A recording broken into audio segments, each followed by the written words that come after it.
सभी को नमस्कार। तो सबसे पहले आप ये निफ्टी का चार्ट देख रहे हैं। निफ्टी जो चल रही है 24,040 के आसपास चल रही है। देखिए जिस तरीके से निफ्टी में कुछ दिन पहले या अभी 2 दिन पहले जो ये जो फॉल आपको देखने को मिला है, इसके अंदर जो निफ्टी ने रिकवरी ली है, अब ये बहुत ही कंफ्यूजन वाला एरिया रहेगा।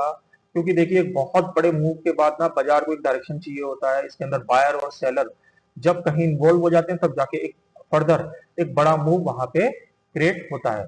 अगर प्राइस एक्शन के हिसाब से बात करूं, केवल प्राइस एक्शन के हिसाब से, तो आप मान के चलिएगा 24,100 का जो एरिया है ये लास्ट एरिया रहेगा। अगर इसके ऊपर ये सस्टेन हो जाता है, इसके ऊपर ये सस्टेन हो जाता है, कल फ्राइडे है, कल के दिन ये कल सस्टेन हो जाता है, तो इसके अंदर ये वाला मूवमेंट दोबारा यहां तक देखा जा सकता है, जो कि बैठेगा 24,250 से लेकर 300 तक का।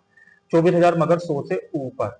और अगर ये 24,100 नहीं कटा, जिस तरीके से ये खड़ा भी है, आप यहाँ पे देख रहे हैं 9:15 का पहला कैंडल है, और 9:15 के पहली कैंडल के बाद बाजार इसी तरीके से साइडवेज रह गया। आज पूरे दिन में आज सेंसेक्स की क्लियरिंग भी थी, क्लियरिंग भी मतलब है। तो आप यहाँ पे देखेंगे 24,100 के पास इसने एक कैंडल बनाया था और उसके बाद रिजेक्ट करके इसने इसी को क्लोज कर दिया। तो 24,100 का जो आंकड़ा रहेगा ये एक अहम रोल अदा करेगा अब के प्राइस एक्शन के लिए। अगर इसको निकलना होगा तो इसे इस वाले लेवल को काट देना चाहिए। कायदे में ये लेवल कट जाएगा और इसके ऊपर बाजार होल्ड कर जाएगा। और अगर ये लेवल नहीं कटा तो बाजार वापस घूम के इस तरीके से आपको नीचे की ओर दिखाई दे सकता है। तो इसलिए लेवल्स के साथ काम करें और बाजार को जब तक कोई सही डायरेक्शन ना मिले तब तक उसके अंदर ट्रेड करने की कोशिश ना करें। नीचे की अगर हम बात करें, अगर साफ क्लियर अगर आपको डायरेक्शन चाहिए तो 23,950 से नीचे सस्टेन होने के बाद ही आपको एक क्लियर डाउन ट्रेंड नीचे का देखने को मिलेगा। अदरवाइज हम ये कह सकते हैं कि 23,950 और 24,100 ये रेंज 150 पॉइंट की बहुत ही टिपिकल रहेगी। इसलिए इसको ट्रेड करने की कोशिश बिल्कुल ना करें, बल्कि इसको छोड़ दें और यहाँ पे बाजार को बल्कि ट्रैक करें। ज्यादातर केस में या ज्यादातर चांस बाजार में यही लगता है कि इस तरीके से बाजार ये जो गया है इस तरीके से कर सकता है, यानी नीचे के टर्न में जा सकता है, जिस तरीके से इसका अभी का प्राइस एक्शन है। क्योंकि अभी 2:30 बज रहा है और 2:30 बजे के आसपास मैं इसका प्राइस एक्शन देख रहा हूँ। 9:15 की पहली कैंडल है, कल के डाउनफॉल के बाद ये जो कैंडल फॉर्म हुआ है इसके बाद इसके अंदर कोई ज्यादा तेजी इसके अंदर देखने को नहीं मिली है। तो मुझे लगता है कि ये दोबारा कंटिन्यू डाउन की साइड कंटिन्यू कर जाएगा। ऐसे ये बैंक निफ्टी का चार्ट है। बैंक निफ्टी के अंदर भी कल के भारी फॉल के बाद जिस तरीके से प्राइस एक्शन बैठा है 57,500 के ऊपर अगर ये चला, जो कि चल रहा है 57,300, तो ही इसके अंदर एक बड़ा मूव 58,100 तक का आपको देखने को मिलेगा। 58,100 मगर कौन से पॉइंट के ऊपर? 57,500 के ऊपर। अदरवाइज अदरवाइज ये यहां से रिवर्स करके इस तरीके से वापस मुड़ सकता है। अगर नीचे की कंफर्मेशन की बात करें कि कंफर्मेशन इसका मिल कहां पे रहा है, तो आप ये मान के चलें 57,000 के नीचे अगर ये सक्सेसफुली सस्टेन करता है, जो कि अभी चल रहा है 57,307, यानी 57,000 के नीचे जैसे ये होल्ड करेगा इसके अंदर एक शार्प फॉल आपको दोबारा देखने को मिलेगा। अदरवाइज ये रेंज आप यहाँ पे रख सकते हैं 57,000 और 57,500।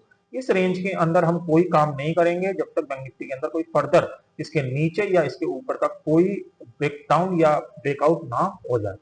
तो इस तरीके से निफ्टी बैंक निफ्टी के चार्ट बने हुए हैं। सेंसेक्स की भी बात कर लेते हैं।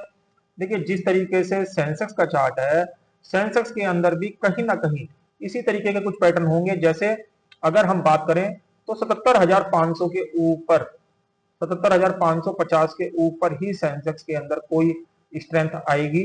अदरवाइज अगर बाजार 76,800 के नीचे होल्ड कर गया इसका कल के दिन या आज के दिन ही, अभी क्योंकि 1 घंटा बाजार में है, तो इसके अंदर वापस आपको रिटर्न वापस बाजार नीचे की साइड देखने को मिलेगा।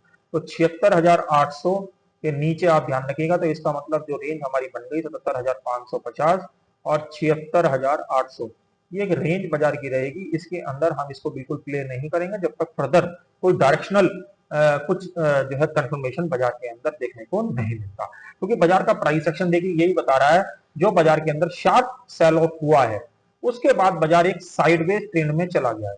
अब साइडवेज ट्रेंड में जाने के बाद बाजार को खेलना बड़ा टिपिकल हो जाता है कि बाजार को ऊपर की साइड खेलें या बाजार को नीचे की साइड खेलें। क्योंकि दोनों ही सिचुएशन में बाजार, अगर आपका रॉन्ग डिसीजन हुआ तो दोनों ही सिचुएशन में बाजार आपको बहुत बड़े लेवल पे फंसा सकता है। तो इसलिए कुछ पार्ट बाजार का छोड़ना पड़ेगा बाजार को समझने के लिए। तो ये जो चीजें मैंने आज के वीडियो में आपको महत्वपूर्ण जानकारी दी, ये कल के ट्रेडिंग सेशन में कहीं ना कहीं आपके काम आएगी। ऐसे नॉलेज भरे वीडियो के साथ कल फिर मिलेंगे, तब तक के लिए ओम नमो भगवते वासुदेवाय।